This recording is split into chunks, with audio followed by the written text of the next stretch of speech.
Assalamualaikum warahmatullahi wabarakatuh.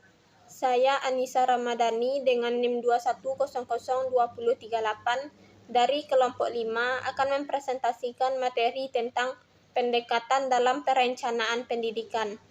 Baiklah, langsung saja. Yang pertama yaitu pendekatan tuntutan masyarakat. Pendekatan social demand atau kebutuhan sosial adalah pendekatan dalam perencanaan pendidikan yang didasarkan atas tuntutan atau kebutuhan sosial akan pendidikannya. Biasanya pengertian kebutuhan sosial itu menunjuk kepada kebutuhan yang bersifat populer.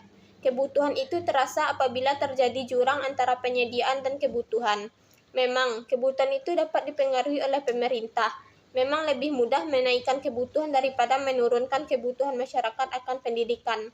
Mengukur kebutuhan sosial akan pendidikan itu sangat sulit, bahkan kadang-kadang tidak mungkin, kecuali kalau ada wajib belajar dan data demografi, menurut Fembriarto, tahun 1985, halaman 47. Perencanaan pendidikan yang menggunakan pendekatan kebutuhan sosial oleh para ahli disebut pendekatan yang bersifat tradisional, karena fokus atau tujuan yang hendak dicapai dalam pendekatan kebutuhan sosial ini lebih menekankan pada A. Tercapainya pemenuhan kebutuhan atau tuntutan seluruh individu terhadap layanan pendidikan dasar. B. Pemberian layanan pembelajaran untuk membebaskan populasi usia sekolah dari tuna aksara atau buta huruf. C. Pemberian layanan pendidikan untuk membebaskan rakyat dari rasa ketakutan dari penjajahan, dari kebodohan, dan dari kemiskinan. Oleh karena itu, pendekatan kebutuhan sosial ini biasanya dilaksanakan pada negara-negara yang baru meraih kemerdekaan dari penjajahan, dengan kondisi masyarakat pribumi yang terbelakang pendidikannya dan kondisi sosial ekonominya. Yang kedua yaitu pendekatan ketenagakerjaan atau manpower approach. Pendekatan ini lebih menekankan pada pendaya gunaan tenaga kerja hasil suatu sistem pendidikan. Dengan demikian, perencanaan pendidikan yang menggunakan pendekatan terhadap rekrutmen ketenaga kerjaan akan mengidentifikasikan mengenai besarnya kebutuhan tenaga kerja untuk suatu kurun waktu tertentu. Perlu diperhatikan pula bahwa perhitungan kebutuhan tenaga kerja sesuai dengan lapangan kerja yang tersedia maupun yang akan tersedia tidak lepas dari faktor kualitas yang diharapkan.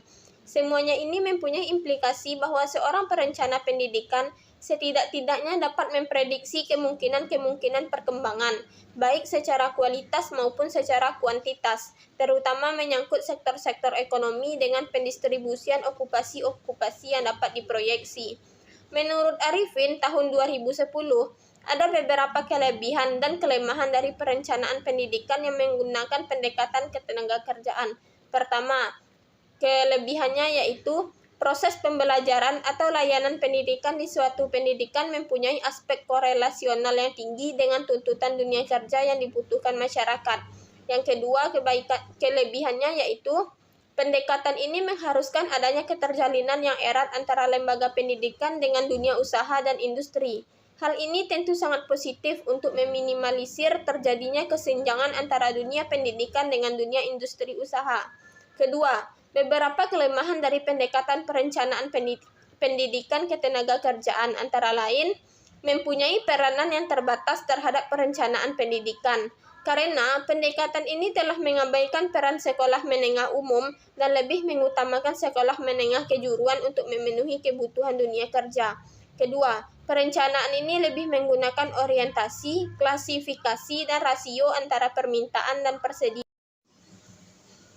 Ketiga, tujuan utamanya untuk memenuhi tuntutan dunia kerja, sedangkan di sisi lain tuntutan dunia kerja selalu berubah-ubah atau bersifat dinamik begitu cepat, sehingga lembaga pendidikan kejuruan sering kurang mampu mengantisipasinya dengan baik. Yang ketiga yaitu pendekatan nilai imbalan atau the rate of return approach.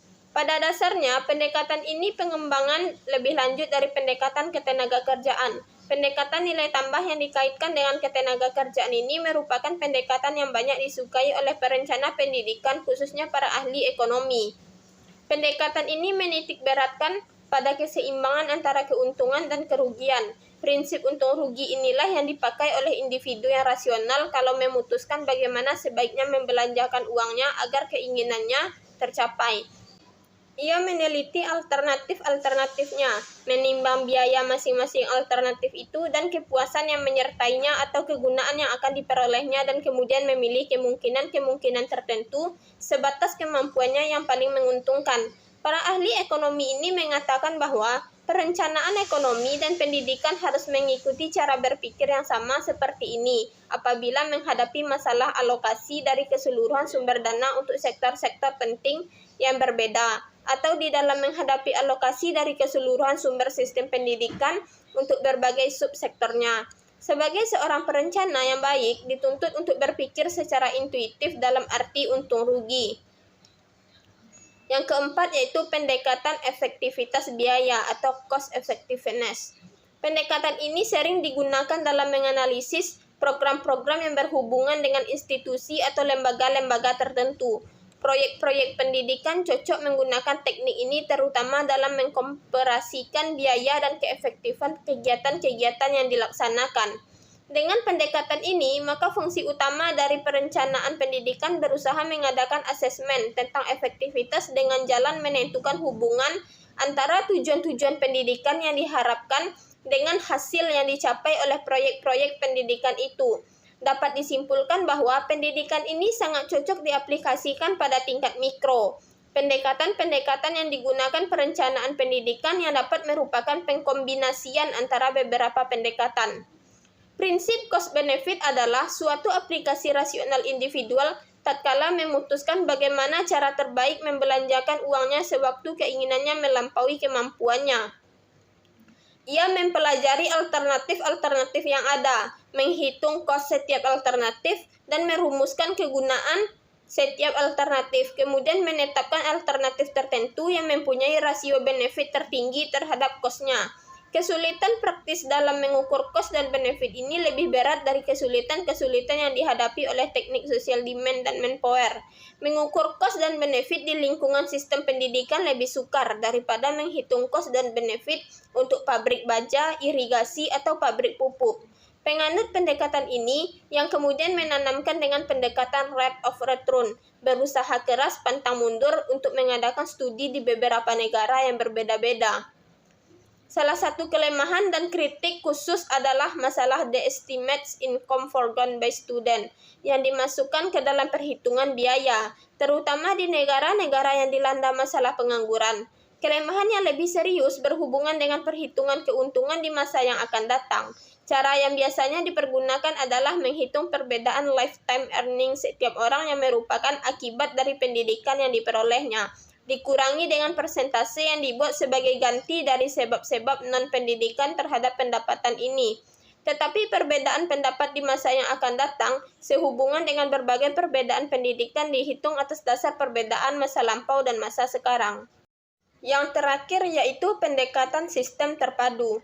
Perencanaan pendidikan yang menggunakan pendekatan integrasi atau terpadu dianggap sebagai pendekatan yang lebih lengkap dari relatif lebih baik daripada keempat pendekatan di atas. Pendekatan ini sering disebut dengan pendekatan sistematik atau pendekatan sinergik.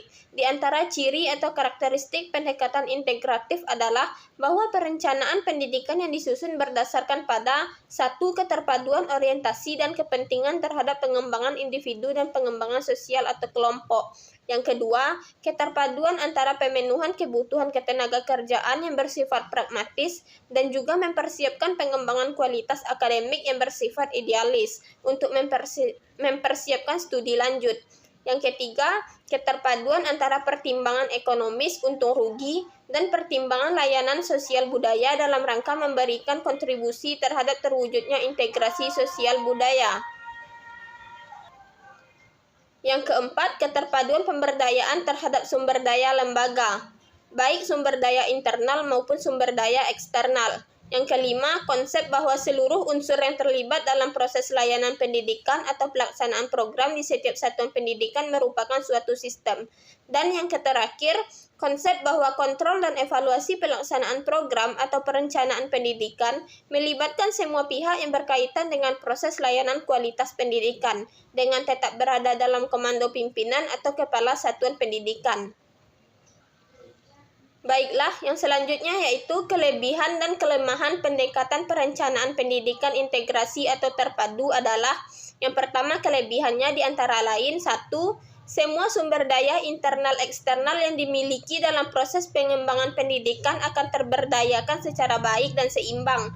Yang kedua, dalam proses pelaksanaan program atau perencanaan pendidikan memberikan peluang secara maksimal kepada setiap warga sekolah. 3. Peluang untuk pencapaian tujuan pendidikan yang telah dirumuskan akan lebih efektif.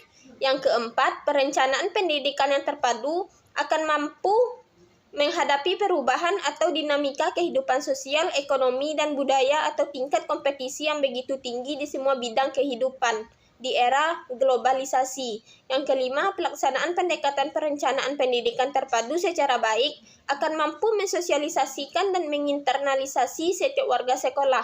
Serta yang terakhir, output dari proses layanan pendidikan pada peserta didik akan lebih menampilkan potret hasil pendidikan yang lengkap, baik kualitas akademiknya, kualitas kepribadiannya, dan kualitas keterampilannya. Selanjutnya yang terakhir yaitu kelemahan dari pendekatan sistem terpadu antara lain. Yang pertama, pendekatan ini memerlukan ketersediaan kualitas sumber daya manusia atau pendidik dan tenaga kependidikan, khususnya kualitas pengetahuan, mentalitas atau kepribadiannya, serta spiritualnya. Yang kedua, perencanaan pendidikan terpadu menuntut kualitas pengelolaan manajemen kelembagaan secara transparan, akuntabel, demokratik, dan visioner. Serta yang ketiga, perencanaan pendidikan terpadu menuntut kualitas peran serta masyarakat (PSM) dalam meningkatkan layanan pendidikan di setiap satuan pendidikan, khususnya dalam melaksanakan 4 peran penting, yaitu sebagai pemberi, pertimbangan atau advisory, yang kedua pendukung atau supporting, yang ketiga pengontrol, controlling, dan yang terakhir mediator, menurut Depdiknas tahun 2006. Dalam realitasnya, keempat peran tersebut belum terlaksana dengan baik di setiap lembaga atau satuan pendidikan. Baiklah, sekian presentasi dari saya. Jika ada salah kata, saya mohon maaf. Saya akhiri. Assalamualaikum warahmatullahi wabarakatuh.